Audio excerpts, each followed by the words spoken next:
ఒకప్పుడు బంగ్లాదేశ్ అనేది భారతదేశంలోని ఒక భాగంగా ఉండేది. కానీ 1947 సంవత్సరంలో భారతదేశానికి స్వాతంత్రం వచ్చిన తర్వాత బంగ్లాదేశ్ విడిపోయి పాకిస్తాన్ లో ఒక భాగంగా మారింది. మరియు 1982లో భారతదేశం యొక్క సైనికుల సహాయంతో పాకిస్తాన్ నుండి విముక్తి పొంది బంగ్లాదేశ్ సపరేట్ దేశంగా నెలకొంది. బంగ్లాదేశ్ గురించి మనలో చాలా మందికి తెలియదు. నిజానికి బంగ్లాదేశ్ లో అనేకమైన ఆశ్చర్యకరమైన విషయాలు ఎన్నో దాగి ఉన్నాయి. మరి బంగ్లాదేశ్ గురించి మీకు తెలియని కొన్ని షాకింగ్ ఫ్యాక్ట్స్ గురించి కొన్ని ఆసక్తికరమైన విషయాలు ఈ వీడియోలో తెలుసుకునే ముందు టీటాక్ ఛానల్ ని సబ్స్క్రైబ్ చేయడం మాత్రం మర్చిపోకండి. ఈ విషయంలోకి వెళ్దాం. బంగ్లాదేశ్ యొక్క చరిత్ర భారతదేశంతో ఎక్కువగా అనుసంధానించబడింది మరియు భారతదేశం యొక్క ప్రాచీన సభ్యత బంగ్లాదేశ్ లో కూడా ఉండేది. చరిత్రలో చూసుకుంటే బంగ్లాదేశ్ లో గుప్తులు, మగధ సామ్రాజ్యం మరియు మొఘళ్లు కూడా బంగ్లాదేశ్ ని చరిత్రలో పరిపాలించారు. ప్రాచీన కాలంలో బంగ్లాదేశ్ లోని ఢాకా ఒక దేశంలోనే ఒక ప్రభావశాలి కేంద్రంగా ఉండేది. బంగ్లాదేశ్ కి పాకిస్తాన్ నుండి విముక్తి చేయడానికి 15 లక్షల మందికి పైగా చనిపోవాల్సి వచ్చింది. బంగ్లాదేశ్ యొక్క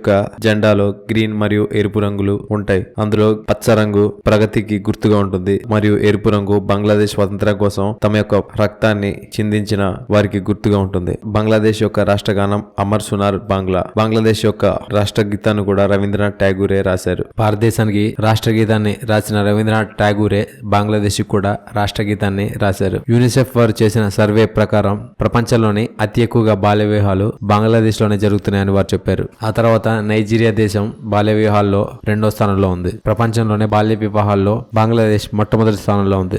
అంతేకాకుండా బంగ్లాదేశ్ లో తక్కువ వయసున్న అమ్మాయిలు ఎక్కువ వయసు ఉన్న వారికి ఇచ్చి పెళ్లి చేసి వరకట్నాన్ని కూడా అమ్మాయిలకి ఇచ్చే ఆచారం ఉంది. చూడ్డానికి చిన్నగా ఉండే బంగ్లాదేశ్ పాపులేషన్ విషయానికి వస్తే పెద్ద పెద్ద దేశాల కంటే ఎక్కువగా ఉంటుంది. మరియు దేశమేమో చిన్నది, అందులోని ప్రజలు మాత్రం ఎక్కువ మంది. మరి పాపులేషన్ విషయంలోనే ప్రపంచంలోనే 8వ స్థానంలో ఈ బంగ్లాదేశ్ ఉంది. ఇది నిజంగానే ఒక గంభీరమైన విషయంగా చెప్పొచ్చు. బంగ్లాదేశ్ లో ప్రతి స్క్వేర్ కిలోమీటర్ కి 3000 మంది జనాభా ఉంటారు. స్పోర్ట్స్ విషయంలో బంగ్లాదేశ్ లో అత్యంత ఫేవరెట్ గేమ్ క్రికెట్. కానీ బంగ్లాదేశ్ యొక్క నేషనల్ స్పోర్ట్ కబడ్డీ. బంగ్లాదేశ్ లోని 80% జనాభా రైతులుగా ఉన్నారు. వారు వ్యవసాయం మీద ఆధారపడి ఉన్నారు. అంతేకాకుండా బంగ్లాదేశ్ క్లాత్ ఇండస్ట్రీ ద్వారా డబ్బును బాగా సంపాదిస్తుంది. పనస పండు బంగ్లాదేశ్ యొక్క నేషనల్ ఫ్రూట్ మరియు పులి బంగ్లాదేశ్ యొక్క నేషనల్ అనిమల్ మరియు లిల్లీ బంగ్లాదేశ్ యొక్క నేషనల్ ఫ్లవర్. బంగ్లాదేశ్ లో ఎగ్జామ్ రాసేటప్పుడు చీట్ చేస్తే దాన్ని చాలా పెద్ద తప్పుగా భావిస్తారు. ఒకవేళ బంగ్లాదేశ్ లో ఎవరైనా ఎగ్జామ్ లో చీటింగ్ చేసి దొరికిపోతే